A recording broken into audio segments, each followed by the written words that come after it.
And we're back with part 2. So if you remember, last time we set up our client, we got our reverse shell working, we tested it, and now all that's left to do is to write the server part. So let's do that right now. We're going to create a new project. Oops.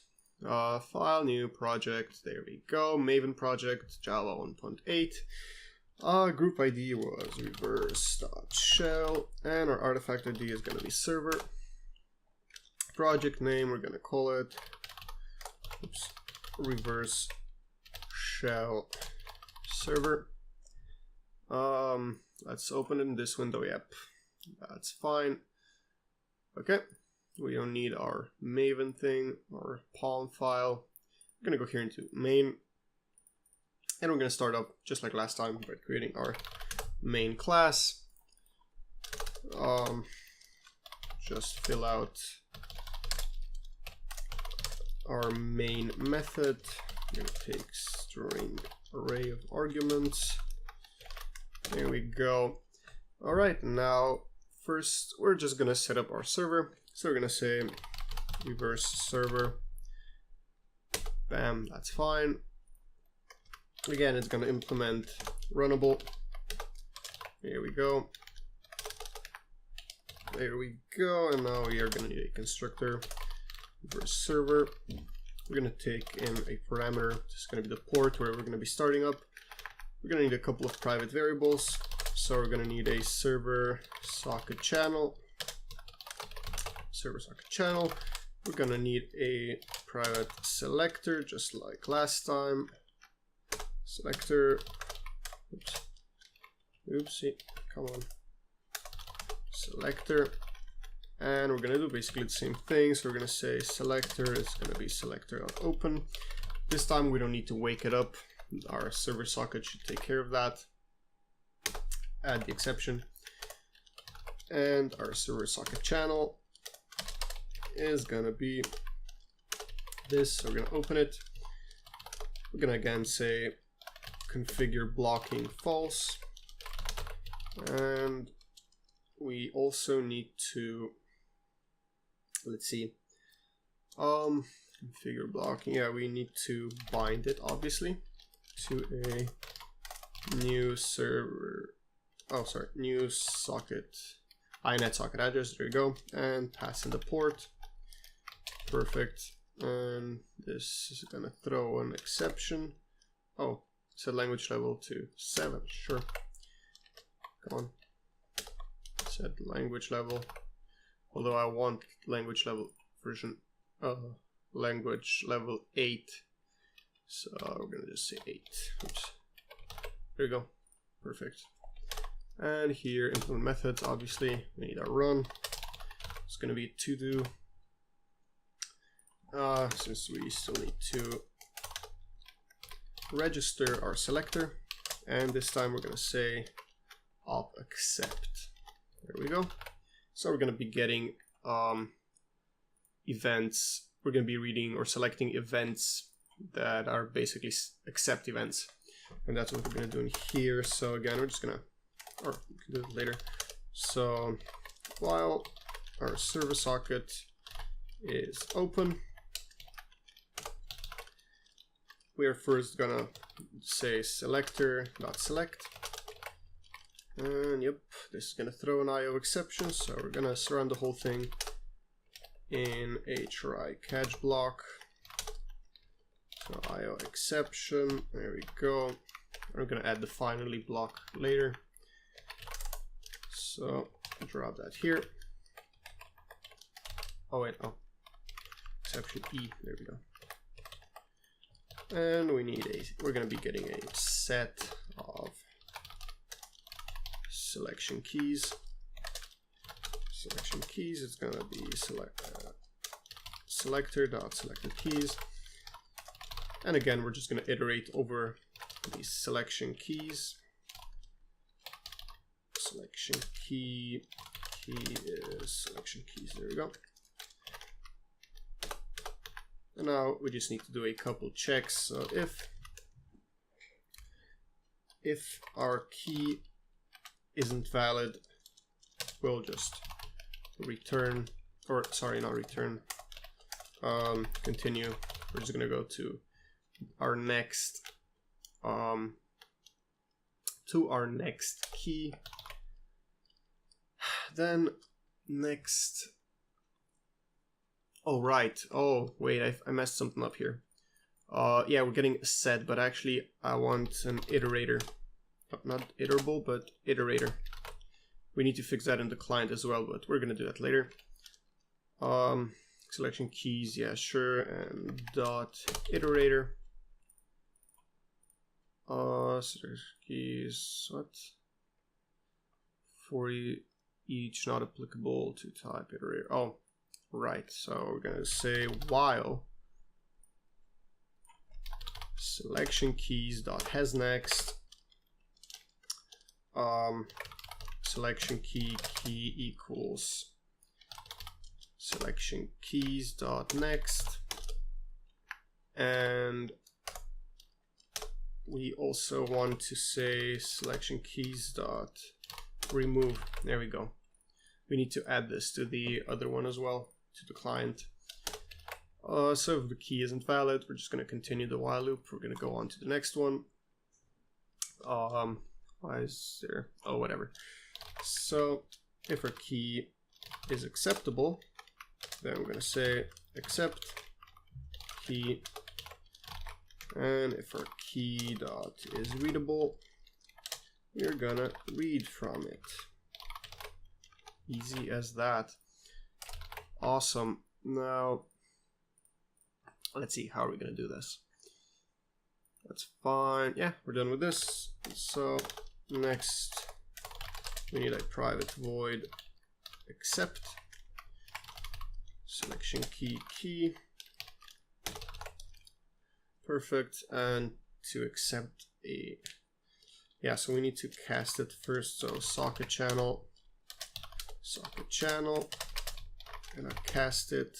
Oops. Socket channel and key.channel.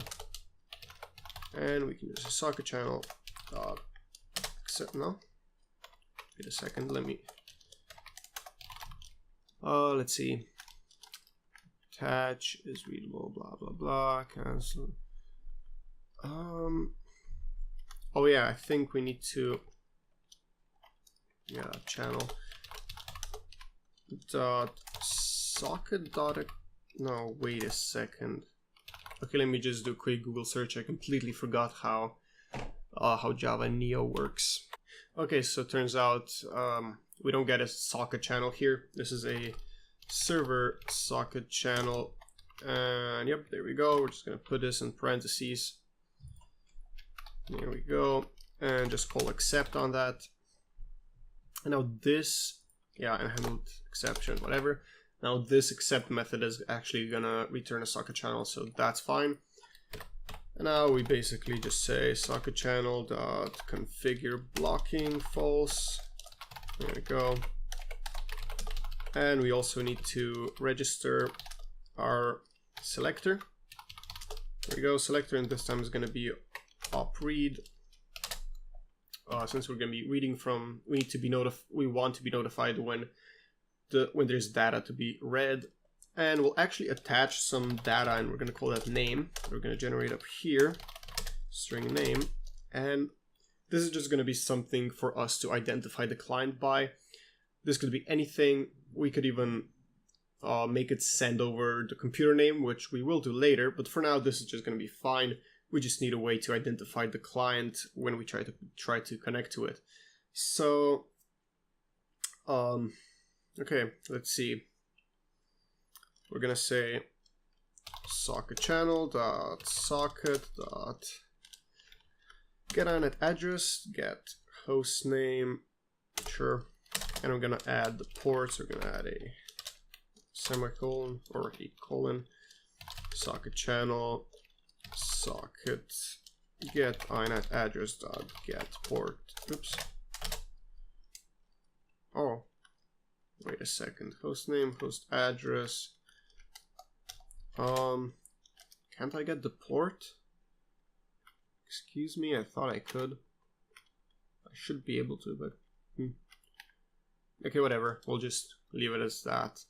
that's good enough anyways, since we're only expecting one connection per computer. Yeah, socket channel register, that's fine. That's it, that's all we need to do here to accept a new connection. And now we need to be able to read from it. So we're gonna say private, come on, private void read selection key. Here we go. And let's see, we're again just gonna do the same thing. I'm gonna get our socket channel, but this time we can cast it directly. So socket channel key.channel. See, this time we actually get our socket channel inside of our selection key, since we've already accepted the connection and it's only readable. So we're just gonna do the same thing. We're gonna go up here, add a private byte buffer. Byte buffer, sure. Let's allocate, oops. We're just again gonna allocate 256 bytes. Doesn't really matter which number you use, just 256 is a nice number, I guess. Alright, and let's see, we need to read from it. So we're again gonna say while socket channel dot read into our byte buffer. Well, this is greater than 0. Yeah, again, throwing an IO exception. We don't care about that. We're gonna handle that later. And once we read it, we want to say byte buffer flip, and we want to just print it out to our terminal. So let's do that. System out print line, or I'm sorry, print, yeah, byte buffer. No, that's not fine. New string and byte buffer dot array. There we go, perfect. And actually, what? Annotate method array is deprecated. What? It's deprecated? Since when? Excuse me? Doesn't seem to be deprecated. Oh wait, so there's a problem with this maybe?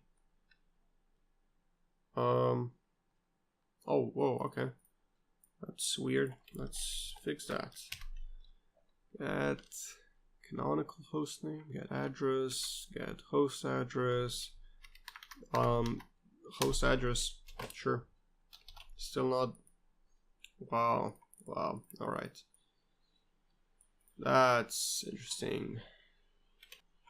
Okay, whatever, then let's just do this dot toString. There we go. Should work fine. Incompatible. Excuse me, did I? Oh, I imported some weird ass string here. How did I manage to do that? Wow. Okay. Well, let's do that and then add the port from our socket. So socket channel dot socket dot port, get port. There we go. Perfect. Okay, now back down here. Yeah, we're just printing out this, so what we receive from the client, and that seems to be just working just fine. And we need another one. That's going to be a public one. Let me move it down here. Public void broadcast, and we're going to need string. I don't know, command, and all we need to do is get all socket channels and write to all of them in a loop. How do we do that? I have no clue, I completely forgot, but let's see if I can figure it out.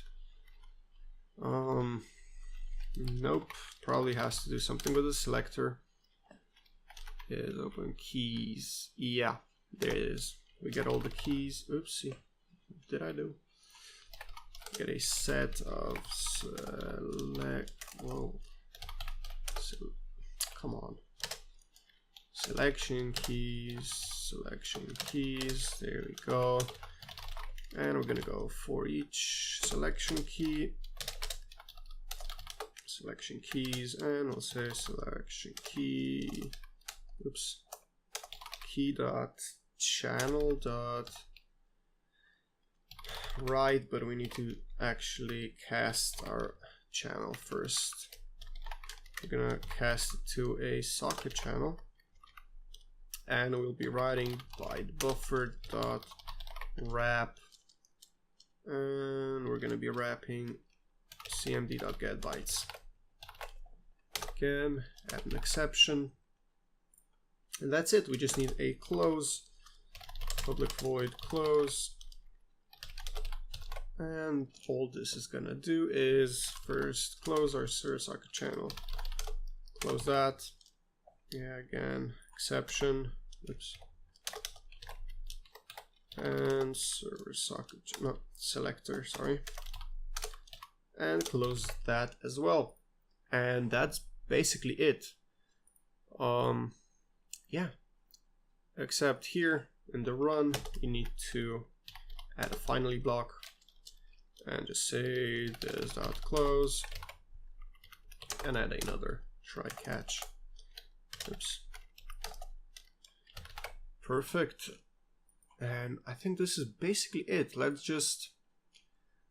set up our main class, and we should be ready to test it out.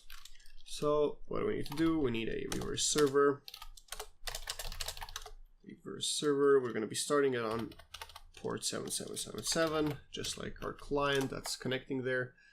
Add an exception, whatever, we don't care about that. And we need a new thread.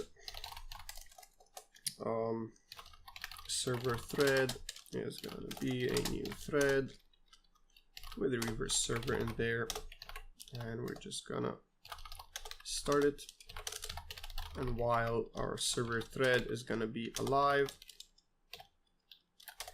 we are going to say reverse server dot broadcast sc dot on next line, and yes, we need to create our scanner here. New scanner, and all this is going to be it's going to be reading from system.in, our standard input, and down here we just need to close it. Perfect. So I think this is it. Now we just need to fix the other project. So we're going to be opening up. Come on. Open recent reverse shell, sure. New window. And what we need to do here is just change something over here. So yeah, we said we need to change this. So this is going to be an just do this iterator and add a dot iterator. And here we're gonna change this to a while loop in a bit. It has next, so change it to a while loop. Selection key is gonna be dot next, and we also need to selection keys, remove it. There we go. That's fine. And actually, one more thing I wanna do. Oops. Optimize those. We don't want to start our shell until, yeah, so all of this needs to be moved down, so into our run, or yeah, into the run method. Nah, you know what, it's fine, we're just gonna leave it like this, whatever, doesn't matter that much. And yeah, let's actually see if this works. We're gonna split it in half, and we're gonna start our server, run. Let's see if we actually made it work the first time, which is highly unlikely, but hey, let's see if it works. Fingers crossed. And exited with 0. Okay, interesting. Okay, how about okay, let's focus on this one then, since the other one seems to be fine. Yeah, this one's running like it should be. So let's just focus on our client, since this is the one failing. So we are starting our client thread, and we are entering our... Oh, wait a second. I think I know what's the problem here. Because we're configuring to be not blocking. So it basically gets to our is connected. It's basically it enters the while loop before it's actually connected. So this is false. It's not connected. So we just exit the loop. So, I mean, we could wait, like, again, register a selector for the connection event or whatever, and then start our thread and whatever. But I feel like it's a lot easier if we just go here, oops, thread.sleep, and I don't know, 1000 milliseconds, this should be fine. Add the exception. I feel like this is gonna work just fine, hopefully. Let's see if it does anything. All right, not yet connected exception. Interesting, reverse client. So, oh, okay, so we're relaying data before we're actually connected. And yeah, that's why we need to take this and drop it into our run function right here. Oh yeah, so this is gonna throw an exception, so let's just drop it in here then. There we go. And now hopefully this works. Let's see. Ooh, exited again, huh? How about 2 seconds? How about that? And no. Alright, so maybe either that's not the problem or I don't know. Let's see. System out print line, and we're gonna say socket channel dot is connected. False. Okay, so it's not connected. How long does it need to connect though? How about this one? Actually, let's change it. Let's change here in reverse shell server. We're gonna go here. We're gonna add the socket in here. So we're gonna be binding the socket actually, not the server socket channel. Maybe this makes a difference, because I know I've usually done it like this. Okay, let's start it up again. Let's hope for the best. Nope, didn't connect. Okay, let's actually see. So this one is definitely open, it's running and stuff. Are we accepting any connections? Let's go down here. The system out dot print line name oops was connected. All right, start it up again. Start this one. Oh, so we do get the connection, so we are connected. Okay, and in fact, I bet we don't even need this thread.sleep in here to get that to work. Yeah, we don't. Okay. Interesting. So, okay, so I think I know what the problem is. We need to finish the connection for some reason. I don't really know why. But we also need to register that, don't we? Shit, can we? Socket channel register selector selection key dot op connect. Yeah, there we go. So we're gonna register another event, and then here while true, and we will go here and first see. Yeah, I don't know why I'm doing this. So we don't need close here. We just need a break. There we go. And now we don't need this check here. And we're gonna add another check if key dot is connectable. We're gonna say connect. Okay, and let's do private void connect, and we're gonna say socket channel dot finish connect. Now this, gonna do exception, yep. And if this fails, it's gonna raise an IO exception, which will terminate our while loop and just close the whole thing up. And yeah, I hope this works now. Let's see. Let's start it up. Not yet connected exception. Oh yeah, because we're trying to write to it already. So again, we're gonna take this out of here. I'm gonna drop it here. So after we finish the connection, we'll finish connect, we're gonna start up our shell. Let's see if it works. Again, no, null pointer exception. Okay, let's see where this system shell.close. Oh yeah, okay.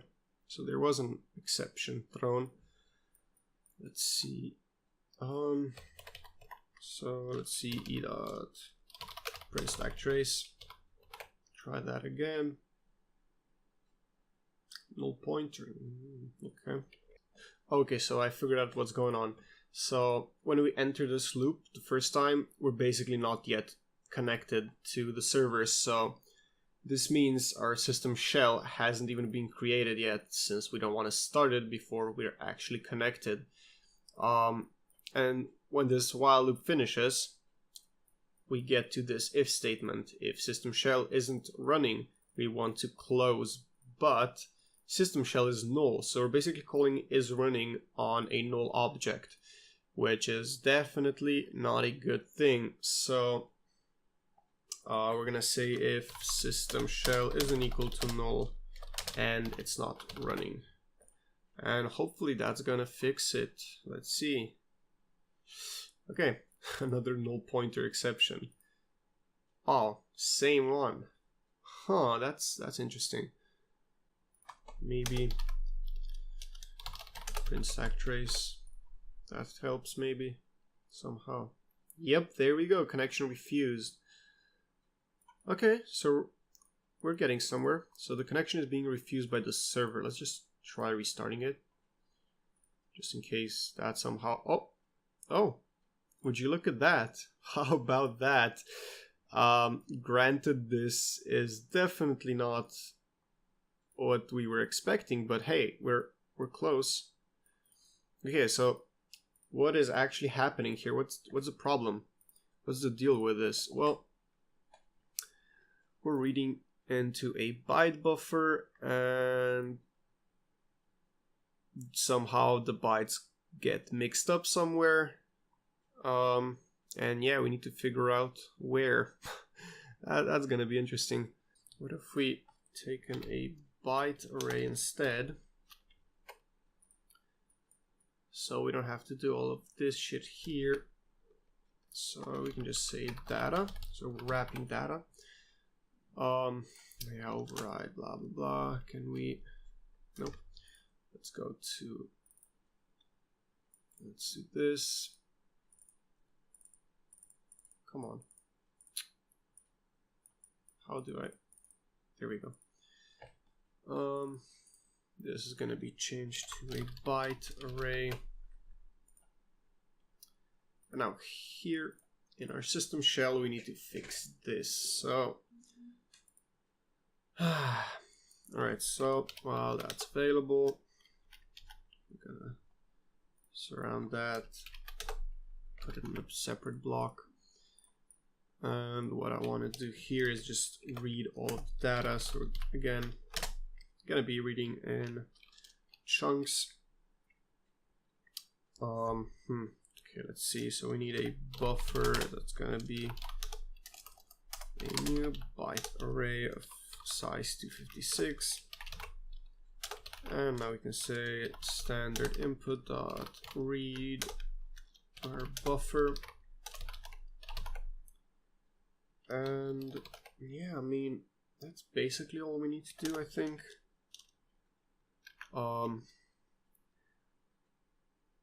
Yeah, and those are in the zeros, that's fine. Where is it? Do we need to truncate it? I think we do. So we'll get a red value in here. We're gonna say, we're gonna create a new So we're gonna call this on data, new byte array of size red, and we're just gonna copy that. So we're gonna say arrays dot copy of original, yep, copy of what did we call that, buffer and red. There we go. Then we can take this and drop it here. Okay, so we're copying just the relevant data, so we're not sending zeros because that would kind of mess everything up. And now we can say shell data iFace, we're gonna relay that data. There we go. And we can actually just copy this and here for our error stream and change this to our error in. Let's see if that actually did anything. Start our server, start client. Oh, would you look at that? This time it actually worked. So I'm gonna do it again just to prove it actually works. And there we go. Perfect. And now here, if we type something, ooh, we get an exception. Class cast exception, server socket channel cannot be cast to oh, right. So here, wait, no, not in read, but broadcast. So this is a server socket channel. Dot. Okay, let me just Google something real fast. Okay, yeah, so minor problem here. Basically, we just need to check. Let's go back here, like that. We're gonna surround this with, oops, with, we're gonna put in a block here, and now we're just gonna say if our key, oh, sorry, if not key dot is valid. So the key isn't valid for key dot channel, oops, instance of socket channel. So this isn't an instance. So yeah, so if the channel isn't an instance, if the channel isn't an instance of our socket, of the socket channel, then we should just ignore it. And yeah, so continue. There we go. Let's do our final test. We should be fine now. This will hopefully work. Let's see. Here we got this. I don't know, dir. Ooh, yikes. Didn't work. And this time, it's the same problem we had in the beginning. All we need to do is, wait, let me collapse that so you can see better. When we broadcast, or sorry, yeah, when we broadcast that, so we need to go to our main, we're again reading the next line, but we're not pushing the carriage return and new line characters, so we should add that there. And I think it's safe to say this is it. Let's see, dir, yikes, nothing again, huh? Okay. So there are two options now.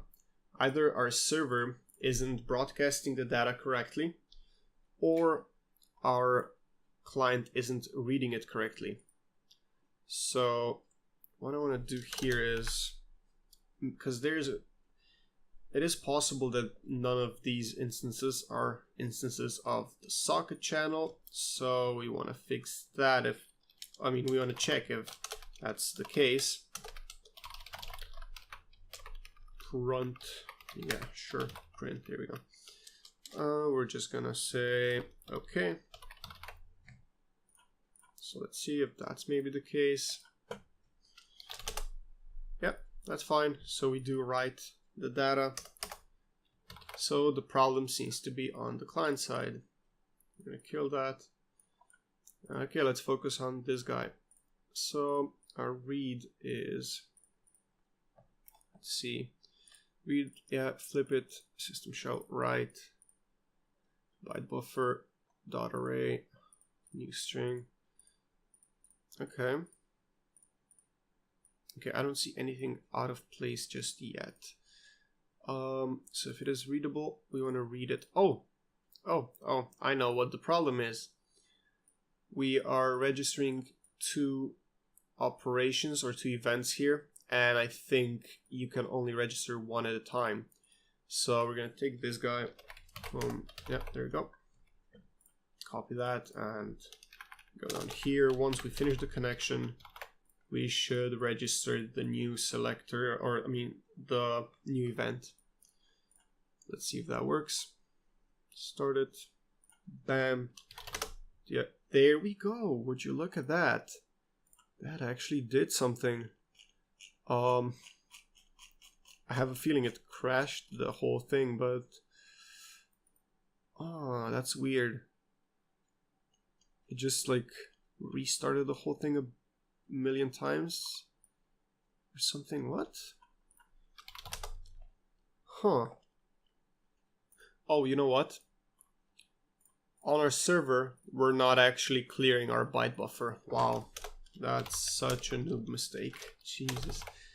Clear that. There we go. Gotta clear that. Let's start it up again. This guy. Okay.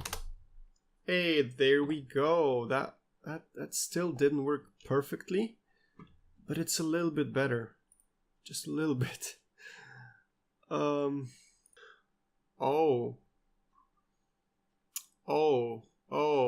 Okay. I see. Okay. I'm just gonna do it like this then. I'm just gonna create a new byte array of data. This is gonna be the actual data. And byte buffer dot, let's see, get, no, sorry, new byte array byte buffer dot position. So yeah, and here we can out the data. Yeah, data, and here we just need to read it. Buffer dot get data. There we go.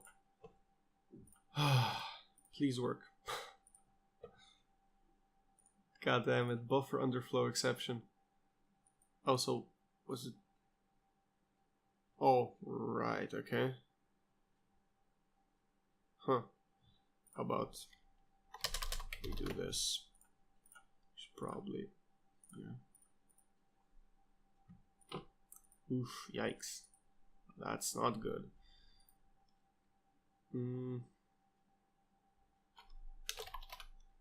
Oh wait, now we do need to flip it. Ah, of course.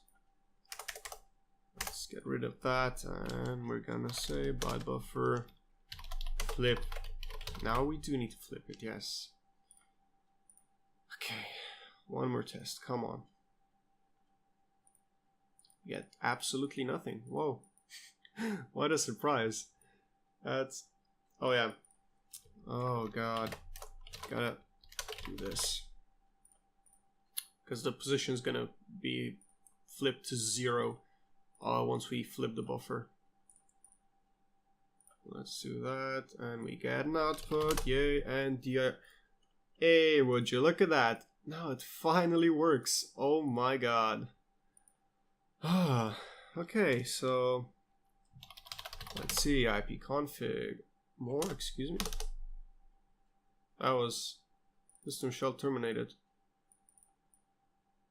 Wow, that was interesting. Let's restart the client. Okay, and I'm back, and actually the mistake I made is just so dumb. And in fact, we've just fixed it right here on the left side.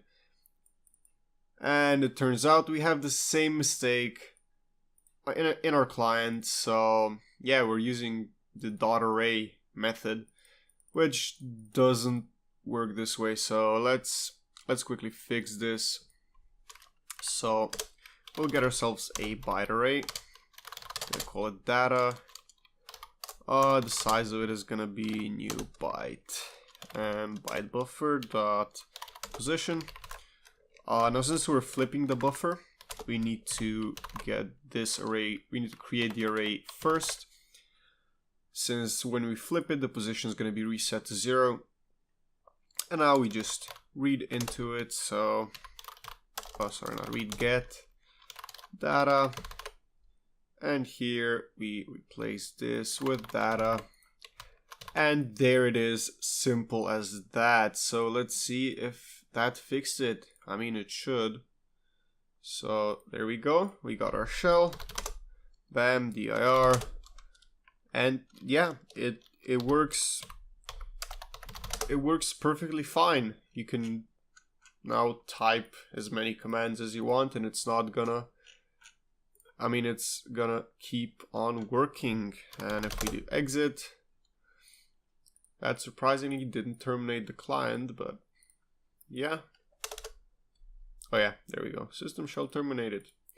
So that works. Awesome. Now I'm thinking of maybe creating a part 3 to this series and just seeing how we can improve this. So maybe keep the client from crashing. So if something goes wrong, if maybe the connection gets interrupted or something like that, or if the terminal crashes or the shell, sorry, then, you know, we want to keep it alive. We don't want it to crash, kind of like it did now.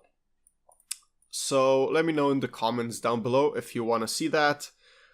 And yeah, so that's it for part 2, I guess. Make sure to subscribe and turn on the bell notifications if you want to see more of this. Definitely leave a like if you liked it. And I'll see you in the next one.